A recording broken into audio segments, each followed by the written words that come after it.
آئی B B T V کی طرف سے ڈاکٹر عرفان بیگ کا سلام قبول کیجیے۔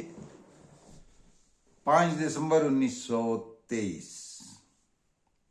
آج پاکستان کے 5ویں وزیر اعظم حسین شہید سہروردی کی 60ویں برسی ہے، یعنی 5 دسمبر 1963 کو ان کا انتقال ہوا۔ ان سے پہلے لیاقت علی خان، خواجہ ناظم الدین، محمد علی بوگرا اور چودھری محمد علی پاکستان کے وزراء اعظم رہے۔ حسین شہید سہروردی کو بہت اہمیت حاصل ہے پاکستان کی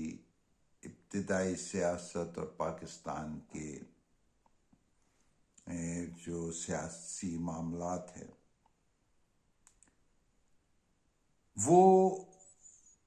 1946 سے 1947 14 اگست 1947 تک مشترکہ بنگال کے وزیر اعظم رہے۔ 1935 کے بعد اس کے آئین کے بعد سے جو وزرائے اعظم بنگال کے آئے وہ تمام کے تمام مسلمان تھے، جس میں آخری وزیر اعظم یہ تھے۔ خوبیاں ان کی بہت ہیں۔ دیکھیے کہ ایک تو یہ ہے کہ بنگال اور پنجاب کے بارے میں شاید بہت کم لوگوں کو معلوم ہے کہ یہ دونوں صوبے، یعنی مغربی بنگال، مشرقی بنگال جو اب بنگلہ دیش ہے، پہلے مشرقی پاکستان تھا، اور مغربی بنگال جس میں کلکتہ کا شہر ہے اور وہ بھارتی بنگال ہے۔ اسی طرح پاکستان میں جو ہے مشرقی پنجاب اور مغربی پنجاب جو بھارت کے پاس ہے، مشرقی پنجاب میں کل آبادی کا تناسب مسلمانوں کا کل آبادی میں وہ 55% تھا۔ اس یہاں بنگال میں تقریباً 54% تھا، لیکن بہرحال تقسیم ہے۔ حیرت کی بات یہ ہے کہ آپ یہ دیکھیے تضاد کانگریس کا کہ 1905 میں جب انتظامی لحاظ سے انگریز نے دیکھا کہ اتنا بڑا علاقہ ہے اور اس کا ایک صوبہ اور اس کو کس طریقے سے گورن کیا جائے، لہٰذا اس نے فیصلہ کیا کہ اس کے 2 حصے کر دیے جائیں، ایک مشرقی بنگال اور ایک مغربی بنگال۔ اس پر شدید ترین احتجاج ہوا۔ 1905 سے وہ احتجاج جاری رہا اور 1911 میں شاید انگریز تنگ آ کر کے اس نے سیلنڈر کیا، کیونکہ پہلی جنگ عظیم کے آثار پیدا ہو رہے تھے جو 1914 میں شروع ہوئی، اور دوبارہ ان کو دونوں بنگال کو ایک کر دیا۔ جب پاکستان بن رہا تھا اس وقت یہاں پر مشرقی پنجاب میں سردار ولبھ بھائی پٹیل نے اور ماسٹر تارا سنگھ نے مل کر کے جو فیروز پور اور گرداسپور کے اکثریتی علاقے میں جو فسادات کروائے اور تقریباً 10 لاکھ آدمی اس میں جہاں بحق ہوا، کیونکہ ہندو بھی ہے، مسلمان بھی ہے، تو اس میں۔ لیکن جب مشرقی پاکستان سے ہوتا تو نواکھلی گاؤں میں واقعہ پیش آیا جس کی وجہ سے خطرہ تھا کہ ویسے ہی فسادات ہوں گے، اور مشرقی پاکستان جو اس وقت تھا اس میں مسلمانوں کا ہندو آبادی کا تناسب 22% بتایا جاتا تھا۔ تو گاندھی جی یہ تشریف لائے اور انہوں نے مرن بھرت کیا اور بھوک ہڑتال کی، جس میں اور یہ جو ہے وزیر اعظم چونکہ تھے اس وقت تک، ابھی تک وہ سلسلے چل رہے تھے، لہٰذا انہوں نے کوشش کی اور وہاں پر مسلمان اور ہندو بنگالیوں کو پرامن رکھا۔ تصور کیجئے کہ اگر ویسے ہی قتل عام ہوتا تو وہ جو 22% بنگالی مشرقی پاکستان میں تھے وہ ان کا کیا عالم ہوتا، وہ سارے کے سارے نکالے جاتے۔ دوسری چیز یہ ہے کہ ان پر جو شدید اعتراضات ہوتے رہے، یہاں تک کہ ان کو پہلا وزیر اعظم تھا جسے غدار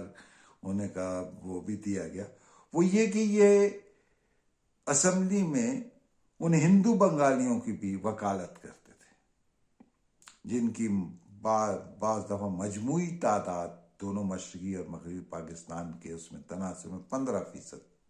تھی آبادی میں۔ مشرقی پاکستان تو 22% تک بتائی جاتی ہے، اور اب بھی غالباً یہ کوئی 14-15% ہندو اس میں بنگلہ دیش میں ہے۔ تو کہنے کا مقصد یہ ہے کہ ان کا یہ عمل بھی تھا، لیکن اس کے علاوہ انہوں نے جو انتہا پسند نیشنلزم تھا، بنگالی نیشنلزم، اس کو پاکستان کے حق میں کافی دفعہ انہوں نے متوازن کرنے کی کوشش کی، یہاں تک کہ جب ان کو 56 اور 56 میں آئین بنا اور 56-57 میں جب اقتدار ملا، وزیر اعظم بنے، تقریباً ایک سال 1 مہینہ کچھ دن رہے، تو اس میں انہوں نے 1 یونٹ والے فارمولے کو تسلیم کیا، یعنی دونوں صوبوں کے اس کو تعداد کو برابر کر کے اسمبلی کے اراکین کی تعداد کو برابر تسلیم کیا، مانا ایک۔ دوسرا یہ کہ انہوں نے سپٹمبر میں چین کا دورہ کیا اور 1956 میں ہی، اور 20 دسمبر 1956 میں اس کے جواب میں چیوین لائی نے اس کا دورہ کیا۔ یہ بہت اہم ہے، یہ وہ دور ہے جب مصر پر نہر سوئس پر وہ ناصر کا عمل ہے اور ایک بڑی گرما گرم صورتحال ہے۔ پھر یہ کہ مولانا بھاشانی جو اس وقت بہت پاپولر لیڈر تھے اس وقت بھی، وہ چین نواز اشتراکیت پسند اور قوم پرست، بنگالی قوم پرست تھے، وہ سیٹو اور سینٹو سے کو نہیں چاہتے، اس پر شدید تنقید کرتے تھے۔ جہاں انہوں نے چین سے تعلقات قائم کیے، اور فیروز خان نون ان کے عہد میں وزیر خارجہ تھے، جو بعد میں جب آخر ماشاء اللہ دور آیا تو اس وقت تک کچھ عرصے کے لیے وہ وزیر اعظم رہے، اور ایوب خان نے ان کو، سکندر مرزا اور ان کو حکومت ختم کی، انہی نے یہ گوادر کا علاقہ لیا۔ بہرحال جب وہ ایک طرف چین سے انہوں نے تعلقات قائم کیے، تو دوسری طرف انہوں نے سیٹو اور سینٹو کے معاہدے کو قبول کیا، اور سب سے بڑا اعتراض ان کو اس اعتبار سے آج بھی کیا جاتا ہے کہ انہی کے دور میں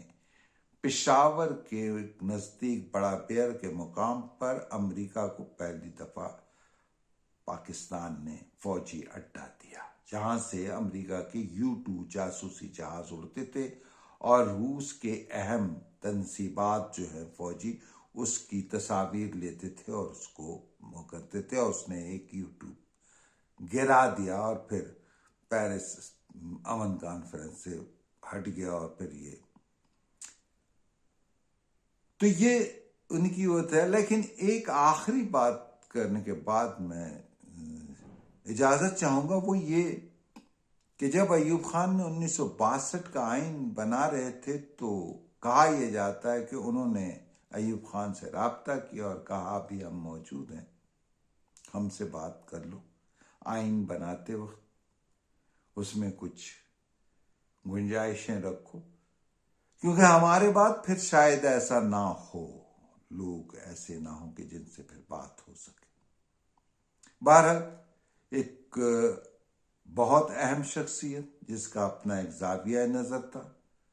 جو خارجہ امور میں ایک بیلنس چاہتے تھے، چین، امریکہ، برطانیہ، کسی حد تک روس اور انڈیا کے ساتھ، اور پاکستان کے تعلقات۔ تو ان کا فہم ادراک اپنی جگہ، کچھ باتیں اس زمانے میں ان پہ تنقید ذرا زیادہ ہوتی رہی، لیکن وقت نے ثابت کیا کہ وہ بہت سی باتوں میں اپنی جگہ بہت درست تھے۔ آج ہم ان کا 60ویں برسی منا رہے ہیں. اجازت دیجیے. اللہ حافظ.